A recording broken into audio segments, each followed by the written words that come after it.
Namatay ang isang siklista matapos mahagip ng trailer truck sa Tondo, Maynila. Ang nakasagasang driver mabilis na tumakas. Nasa frontline ng balitang yan si Faith Del Mundo.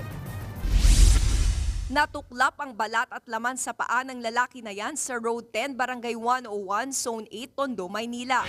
Hindi ito makagalaw. Ang mga nakakita sa lalaki pinayungan at pinaypayan habang naghihintay ng tulong. Umabot din ng mahigit 1 oras bago dumating ang rescue team. Sinubukan nilang i-revive ang lalaki pero binawian ito ng buhay.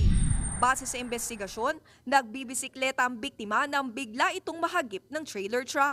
Pero tumakas daw ang driver at hindi man lang binabaan ng biktima. Bigla na lang humito po yung truck. Tapos yung pala, pumasok yung mama na sa ilalim po. Nakita namin na yung sa kaliwa niyang paa, inabot na.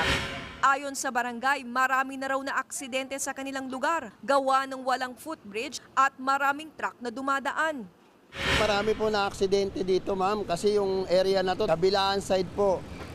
Nung nakaraang linggo, meron din kaming residente na aksidente rin po dyan, na hit and run din. Yung mga nakaraang linggo rin po, halos hindi po kami nawawalan ng aksidente dito. Patuloy ang investigasyon para matukoy kung sino ang driver ng trailer truck. Nagbabalita mula sa Frontline, Faith Del Mundo, News 5. Mga kapatid, Andre Felix po. Iba na ang may alam at may pakialam sa panahon ngayon.